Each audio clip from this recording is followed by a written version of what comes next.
All right, a quick walk around of my 2024 BMW M1000RR. Actually had one, tried to get one last year.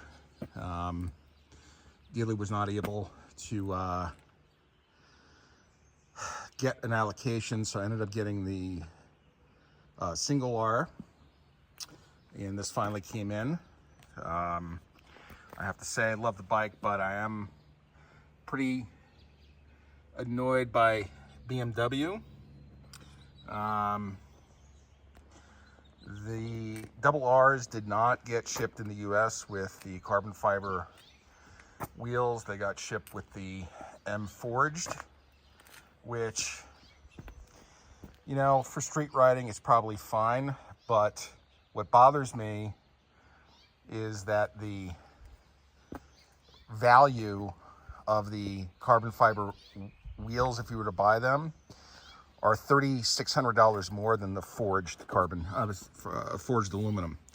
And BMW made no attempt to compensate financially for that cost difference, which, you know, that's BMW, I guess.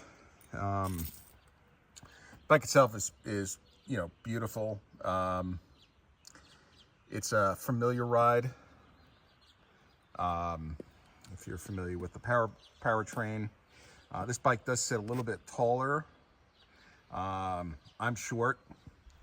I don't really mind tippy-toeing, but certainly it's more comfortable to flat foot, which I can't, and that's fine. Only a couple of things I've done to the bike. I did go with Pro Tie bolts all around, keyless gas tank. Swapped out the seat. The M seat is hard as a rock. I've had Corbin on a bunch of bikes. Brock's makes this cut seat, which is really more of a drag racing seat, but for the type of riding I do, it's absolutely fine. I do have obviously an SC project pipe on it. Right now, I've left the Akrapovic catalytic converter that comes stock, but undoubtedly I'll be going with the full arrow tight system, tight pipe on this, probably leaving the SC Products end can. Future Moto did not have the tidy tail for this bike available. I did go with the NRC.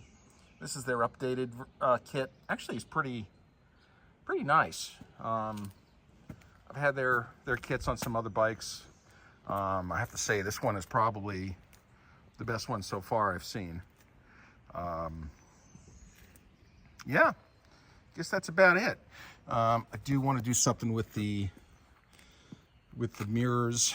I wish BMW had the signals integrated somehow into this bike, but they don't, and so still coming up with a solution. And I did, you know, this came with the BMW M aluminum bits, clutch, handbrake, the brake guard. I swapped it out for a different unit. Did come stock with the gillies, which are nice. And yeah, so there she is. Only have about 300 miles on it. It's finally beautiful today. We've had some rain, so I'm going to try to get 100 miles on her today. If anybody has any specific questions or would like to see details, let me know. The other thing, this is an example of BMW being lazy.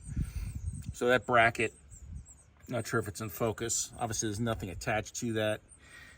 This is the same under tray that they use for the S1000, which has the semi-active suspension. So that bracket is actually to attach parts to for that system. So instead of creating a different under tray, they just use the same one. And then now you got something that looks like is missing something. So again, BMW being a little bit lazy, knowing they can get away with it. And will I buy another BMW again? Yeah. Of course, if they come out with a bike that I'm excited about, I'll buy another BMW, but I'm definitely, as a brand, not really happy with how I was treated, considering, the 20 or 25 BMWs I've bought, over the last decade or so. So that's it. And happy Memorial Day.